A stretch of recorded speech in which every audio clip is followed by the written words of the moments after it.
Ciao everyone, this is Nate on the Stone. Welcome back to my channel. Today we are going to be talking about the historic moment and why I am not a big fan of them anymore. But before we get into that, just as a reminder that if you like videos about culture, politics, and religion from a different point of view, then like the video, subscribe to the channel, and ring that bell for notifications.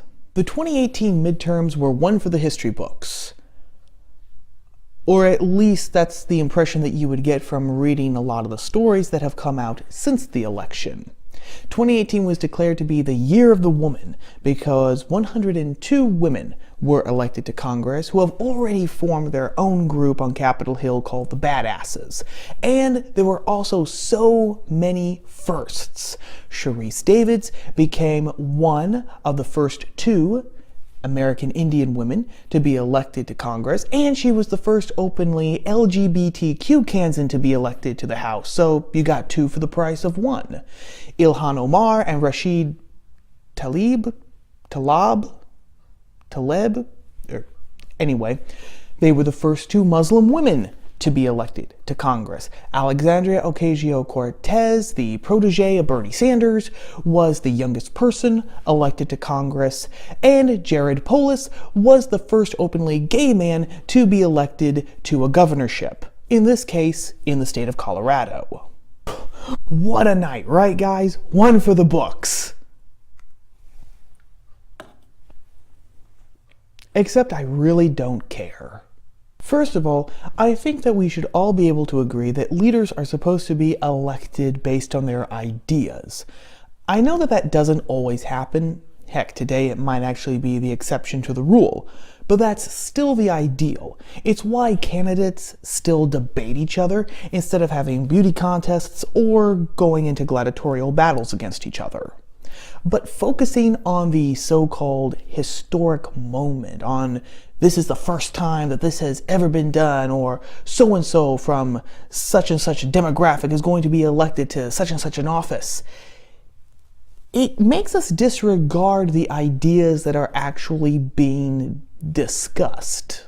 For example, Alexandria Cortez has recently unveiled what she calls the Green New Deal, which would get the United States completely on green renewable energy in the next 10 years. Now that's fine in principle and on paper, and personally, I have absolutely no problems with replacing oil, coal, and natural gases with solar and wind, provided that we can actually harness those sources of power economically, and so that we can actually get the same amounts of energy that we're getting now. The problem, though, is that this plan is so ambitious, it can't possibly be completed within that time frame. Furthermore, things like the Solyndra scandal and the recent admittance of California that maybe the wildfires that are right now eating up the state were at least partially caused by California's own over-regulated bureaucracy and environmentalism, that should kind of give us pause and make us think if the government is actually the best entity to completely revamp the country's energy system. Add on to that too that the plan is very, very sparse in details. You get the picture. There are necessary and needed questions to ask just on this plan alone. But the idea of the historic moment of electing Alexandria Cortez as the youngest person to Congress pushes those questions to the background because the ideas don't matter as much. It's the event that matters. Another thing that we should look at in our candidates is character. And before people start typing out Trump in the comments, let me finish my thought.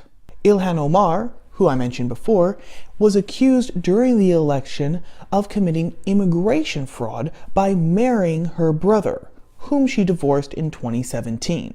Now, in October, while she was still on the campaign trail, she vehemently denied these charges, but interestingly enough, never actually answered specific questions and never gave any solid documentation that would have impaled those accusations forever.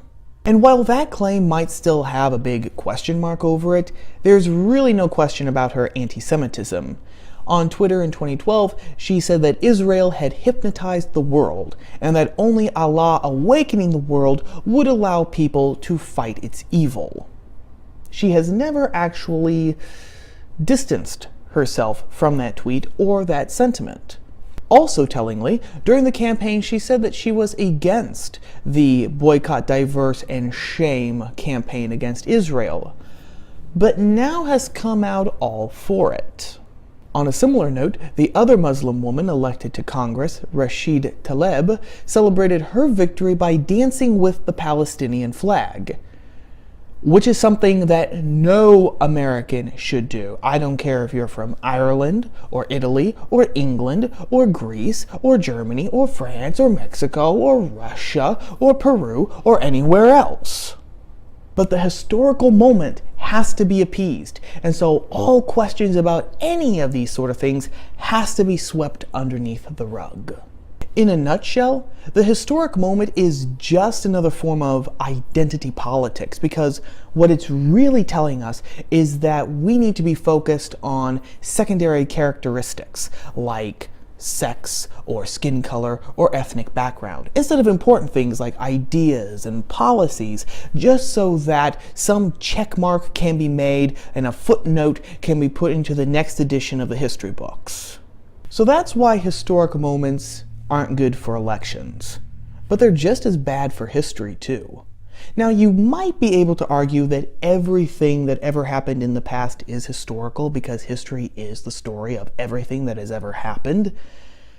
Historic moments, real historic moments, stand apart. These are the once-in-a-lifetime events that really changed the course of the world, like the founding of Rome, the Norman invasion, the fall of Constantinople, the election of George Washington as the first president of the United States, Gettysburg.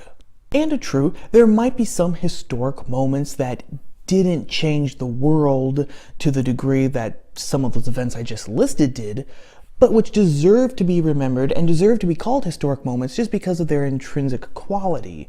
One example might be Jackie Robinson playing professional baseball. Did it really change the world like World War I? Probably not, but it deserves to be remembered because Jackie Robinson was the first Black American to play professional baseball during Jim Crow, when Black Americans were actually, authentically, legitimately treated in most, if not all places, as second-class citizens.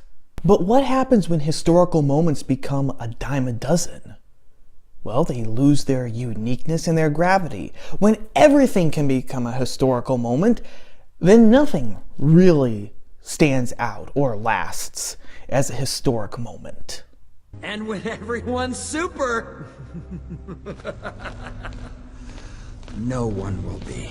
Now that we've been inundated with historical moments, can we really honestly say that there is any difference between Jack Johnson being the first Black American to win the heavyweight championship in boxing at the turn of the 20th century and the election of Alexandria Cortez? Can we really say that there's any difference between the Wright brothers teaching the world how to fly and Jared Polis being elected governor of Colorado? And drowning in historic moments does something else too. It inflates our own egos because it makes us think that we're the ones living on top of history. Yeah, sure, the past might have had all of these important events, but look at us over here. We elected the first American Indian woman to Congress. We become satisfied with where we are. We think that we're equal or above the past, when really, in reality, we might have slipped below their standards. So instead of reaching out for the stars, individually and as a society, we're just content to stay where we are. Which ironically means that fewer and fewer real, genuine historical moments will be accomplished. Which then means that more events will have to be labeled historic moments in order to keep us happy with where we are. But what say you? Does a historic moment have to be groundbreaking? Does it have to illuminate and inspire for generations to come? Does it have to change the world? Or can it just be anything that has never happened before, no matter how minute or how mundane? As always, let me know what you all think down in the comments below. Well, that's about all for right now, gang. As always, if you like this video, whether you agree with me or not, don't forget to like the video, subscribe to the channel, and ring the bell for notifications, because I post new videos like this every Tuesday, and you won't want to miss them. Thank you as always for watching, and I will see you all again here next week on Top of the Stone. Ciao.